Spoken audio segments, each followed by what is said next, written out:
everyone, kembali bersama saya Tias Cipta. Hari ini kita belajar bersama mengenai 20 cara jago public speaking. Siapa di sini yang mau jago public speaking? Saya yakin kita semua ingin jago public speaking. Apa saja 20 cara jago public speaking? 1. Menyiapkan materi yang dibutuhkan. Kita perlu menyiapkan materi, informasi, bahan-bahan yang kita perlukan untuk kita menyampaikan informasi kepada orang-orang. Kita perlu menyiapkan materi ini dengan matang. Apa saja data-data, fakta-fakta yang kita butuhkan untuk kita sampaikan. 2. Menyiapkan poin-poin. Kita dapat menggunakan PowerPoint untuk membantu kita. Kita menulis poin-poin yang kita ingin sampaikan, dengan demikian kita akan jadi lebih ingat apa yang kita mau utarakan. Terutama apabila kita berbicara dalam waktu yang lama, berjam-jam. Tentunya tidak semuanya kita ingat, bukan? Nah, dengan poin-poin ini dapat sangat membantu kita untuk berbicara tepat waktu, tidak sebelum waktu, ataupun tidak kelewatan waktunya. Dan juga dapat membantu kita untuk tetap on the track, menyampaikan hal-hal yang memang perlu untuk kita sampaikan dan membantu kita untuk mengingat apa saja yang perlu untuk kita sampaikan. 3. Latihan, latihan, dan latihan. Kita perlu latihan, practice makes perfect. Kalau kita mau untuk perfect, kita harus practice. Kalau kita mau bagus presentasinya, kalau kita mau bagus untuk berbicara di depan umum, maka yang harus kita lakukan adalah kita harus latihan. Segala sesuatu membutuhkan proses, segala sesuatu membutuhkan latihan.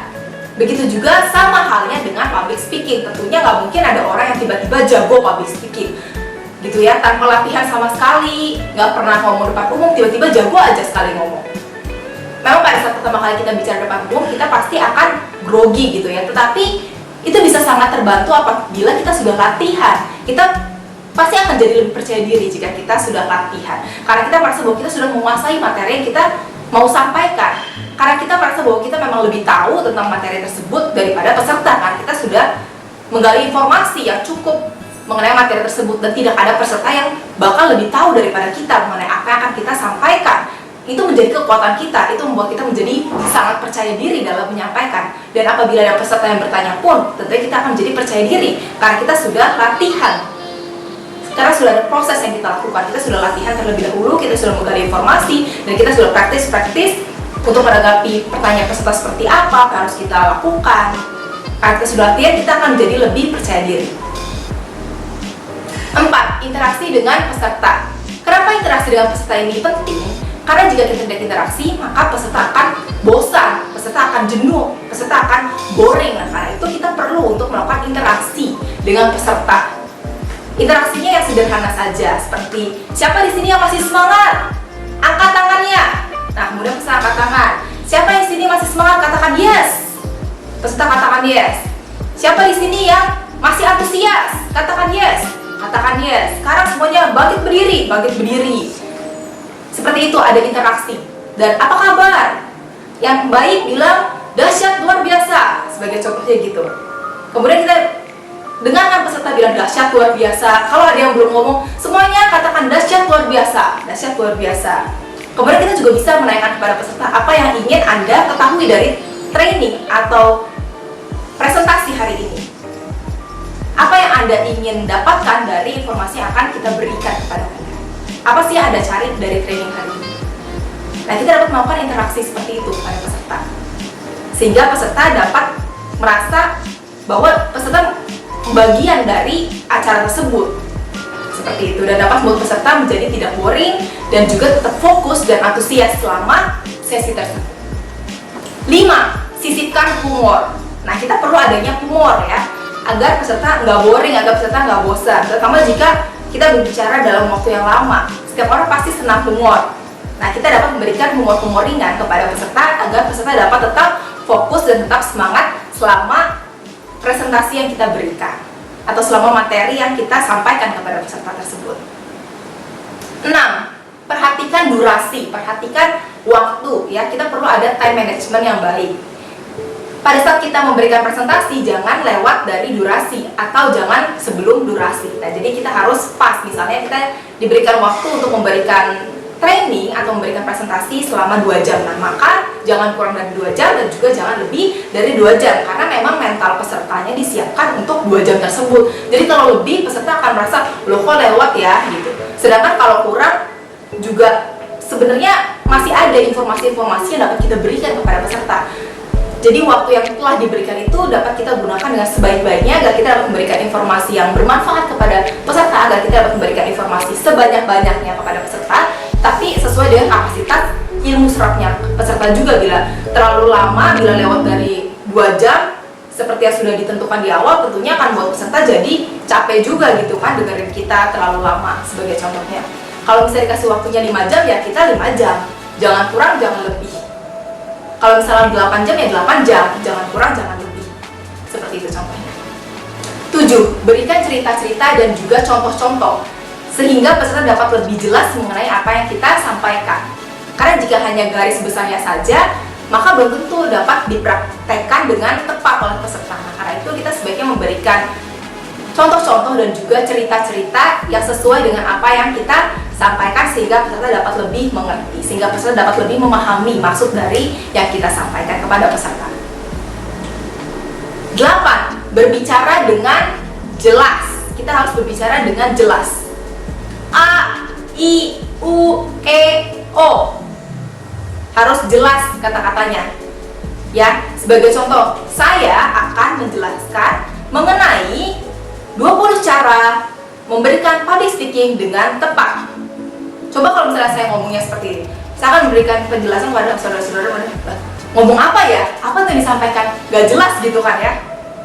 Oh kayak kumur-kumur. Nah, kita harus berbicara dengan jelas gitu, sehingga peserta dengarnya juga enak gitu, ngerti apa yang kita sampaikan, gak kecapean gitu, gak berat gitu dengerin apa yang kita sampaikan. Nah, itu yang perlu kita perhatikan ya, berbicara dengan jelas.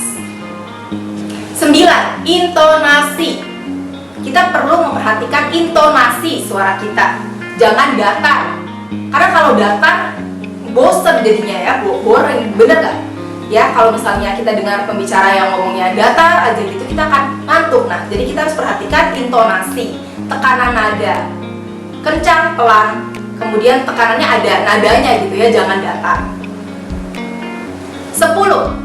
Eye contact. Kenapa eye contact ini penting? Karena dengan eye contact kita dapat tahu apa peserta ini sebenarnya sudah paham atau belum nih apa yang kita sampaikan. Dan dengan eye contact ini kita dapat menyadari peserta ini semangat nggak sih dengerin apa yang kita sampaikan. Dan selain itu juga dengan adanya eye contact dapat membuat orang yang kita lihat jadi fokus kepada kita. Ya, dan apabila dengan eye contact ini kita juga dapat menyadari peserta itu ngerti nggak sih yang kita sampaikan. Kalau misalnya peserta kurang ngerti, dari tatapan matanya kita dapat melihat peserta lebih lama lagi sambil menjelaskan sehingga peserta tersebut dapat benar-benar mengerti apa yang kita sampaikan. Dengan adanya eye contact dapat sangat membantu peserta untuk tetap fokus kepada apa yang kita sampaikan. Dan tentunya demikian karena orang yang kita lihat pasti akan melihat kembali kepada kita dan akan menjadi lebih fokus mendengarkan apa yang kita sampaikan apabila kita memberi perhatian dengan cara melihat kepada mereka. 11. Menggunakan bahasa tubuh atau body language atau gesture yang sesuai. Gimana nih jadinya pada saat bicara tangan harus diatur, satu ke atas satu ke bawah atau dua-duanya ke atas dua-duanya ke bawah. Nah itu kembali lagi kepada rasa kepercayaan diri kita. Nah jadi body language itu nggak dibuat-buat, gerakan tangan itu juga nggak dibuat-buat. Kalau kebanyakan gerakan tangan atau dibuat-buat tentunya itu jadi nggak enak dilihat, malah peserta jadi nggak fokus mendengarkan apa yang pembicara sedang sampaikan kepada peserta. Jadi body language atau gesture ini sangat bergantung kepada kepercayaan diri kita sebagai seorang pembicara. Apabila kita percaya diri pada materi yang kita sampaikan, apabila kita yakin dan kita optimis kepada materi yang kita sampaikan, apabila kita sudah menguasai materi yang disampaikan, pasti otomatis body language atau gesture atau gerak tubuhnya ini akan secara otomatis mengikuti apa yang kita sampaikan kepada peserta dan tepat. 12. Kita harus memperhatikan kecepatan bicara kita. Jangan terlalu cepat dan juga jangan terlalu lambat. Kenapa demikian? Karena jika kita bicara terlalu cepat, peserta belum tentu nangkep nih apa yang kita sampaikan gitu. Ya kalau kita jadi peserta sendiri, kalau kita dengar pembicara yang ngomongnya secepat itu juga belum tentu kita nangkep bukan? Kecepatan suaranya itu harus pas, tidak terlalu cepat dan juga tidak terlalu lambat. Kalau terlalu lambat nanti pada tidur gitu ya. Nah, jadi jangan terlalu cepat dan juga jangan terlalu lambat, yang pas aja, yang biasa aja gitu. Dan ini juga kembali lagi kepada kepercayaan diri kita sebagai seorang pembicara. Kalau kitanya gugup, biasanya kita akan bicara terlalu cepat. Nah, jadi kita harus percaya diri agar kita bisa bicara tidak terlalu cepat dan juga tidak terlalu lambat. Kita lihat lagi nih situasinya. Kalau kelihatannya peserta sudah mengerti apa yang kita sampaikan, kita bisa percepat sedikit nada bicara kita. Tapi kalau peserta kelihatannya belum terlalu mengerti apa yang kita sampaikan, kita bisa bicaranya diperlambatkan sedikit. Terutama bila materi-materinya tuh berat gitu ya. Apabila materi-materinya berat, dapat kita bicaranya diperlambat sedikit. Atau apabila kita merasa peserta kurang mengerti nih apa yang kita sampaikan, bisa kita perlambat sedikit tempo bicara kita. Tapi apabila kita merasa bahwa peserta tuh udah ngerti banget nih apa yang kita sampaikan, udah nangkap apa yang kita sampaikan, kita bisa lebih cepat sedikit bicaranya. Tapi sedikit aja ya, jangan cepet juga gitu. Lebih baik sih untuk pada saat awal-awal kita bicaranya temponya sedang aja, temponya tengah-tengah aja, tidak cepat dan juga tidak lambat.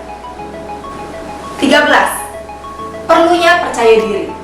Kita perlu percaya pada diri kita sendiri. Karena jika kita aja nggak percaya pada diri kita sendiri, gimana orang bisa percaya pada kita? Percaya diri ini merupakan kunci yang benar-benar dasar, kunci yang paling penting, yang sangat penting membuat keberhasilan kita sebagai seorang pembicara ini ya percaya diri itu sendiri. Kalau kita nggak pede, maka semuanya berantakan. Kalau kita percaya diri, maka semuanya dapat teratasi.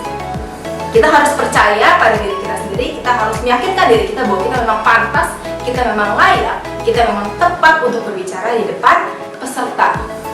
Bahwa kitalah orang yang memang paling tepat untuk berbicara kepada peserta, sehingga kita dipanggil jadi pembicara. Itu harus kita yakini terlebih dahulu, sehingga kita dapat berbicara dengan penuh percaya diri.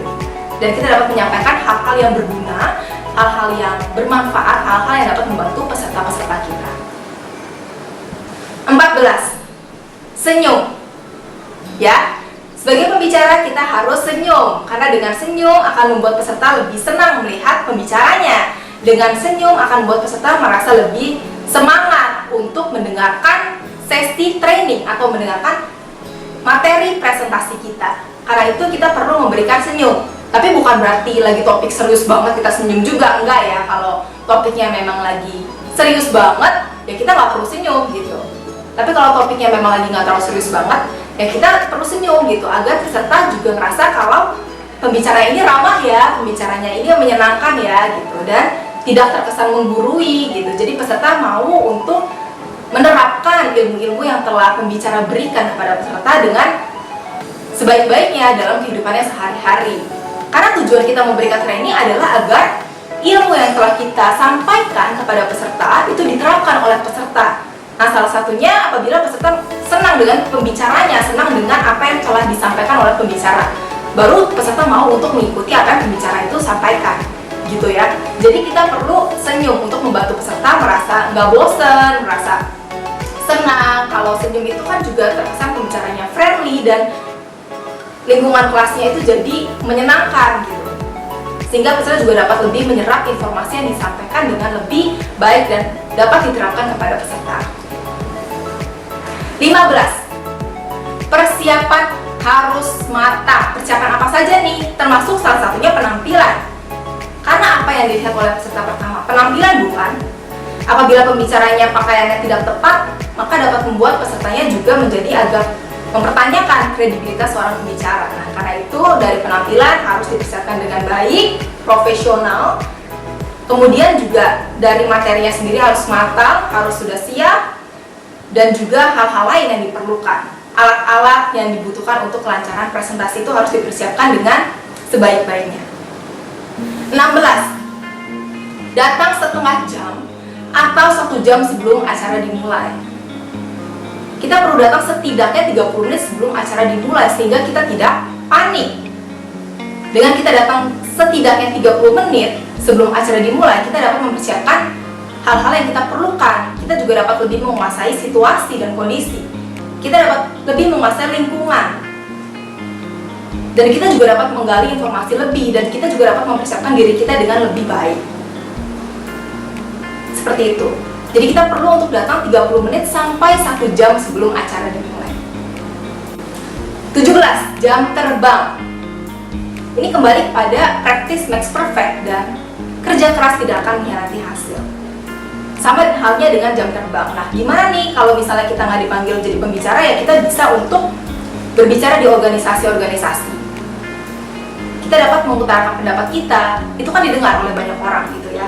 Caranya seperti itu dulu, setelah didengar oleh 10 orang, 20 orang, 50 orang, lama-lama kita bisa didengar oleh 100 orang, 1000 orang, bahkan 10.000 orang. Jadi mulai dari kecil dulu, perbanyak jam terbang, kemudian kita bisa jadi lebih jago gitu ya pada saat berbicara depan umum. 18.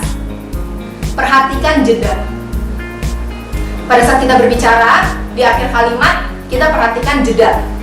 Terutama pada saat kita sedang membicarakan hal-hal yang penting untuk didengarkan peserta. Kita dapat menegaskan hal itu dengan jeda setelah kita berbicara.